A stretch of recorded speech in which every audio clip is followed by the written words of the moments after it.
Nous avons donc travaillé depuis que je suis maintenant maire de cette ville, depuis 2008. J'ai repris les dossiers qui avaient été déjà élaborés.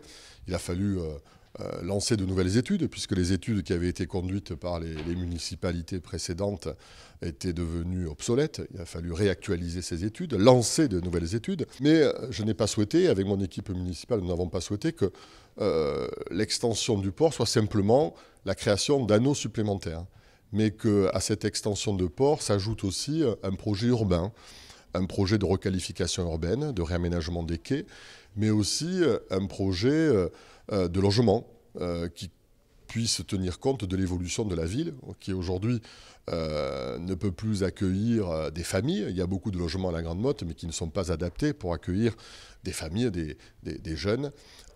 Et donc, il s'agit aussi, à ce projet d'extension du port, d'y ajouter un volet de requalification urbaine et un volet de logement qui seront construits à la place de la zone technique du port. Alors, c'est aussi un transfert de la zone d'activité, de la construction de nouveaux hangars d'activité, 500 logements environ qu'on a estimés pouvant être réalisés sur ce qui est aujourd'hui la zone technique.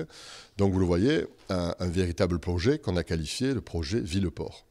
C'est effectivement, je pense, un nouvel acte fondateur de la Grande Motte. L'année prochaine, je l'ai dit, on va célébrer ce 50e anniversaire.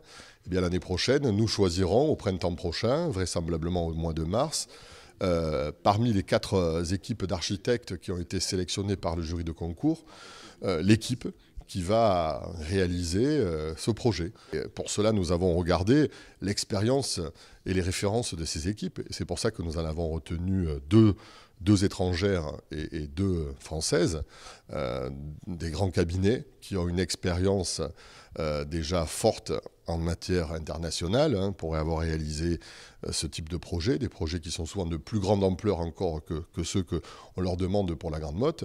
Donc des équipes qui sont pour certaines très connues en France, je pense en particulier au cabinet de Ports-en-Parc et au cabinet de François Leclerc, qui sont les deux équipes parisiennes retenues pour la France, et puis les 2 cabinets étrangers, un cabinet espagnol, OAB, qui est de Barcelone et qui a déjà réalisé, qui a son actif de nombreuses réalisations d'aménagement de ports, notamment dans le sud de l'Espagne, mais aussi ailleurs. Et puis un cabinet danois de Copenhague, qui là aussi va certainement nous apporter une vision d'aménagement scandinave. Ce qui sera intéressant de voir comment ils appréhenderont ici en milieu méditerranéen ce qu'ils ont déjà réalisé en Scandinavie, au Danemark, en Hollande, puisque c'est aussi les références qu'ils ont mis en avant.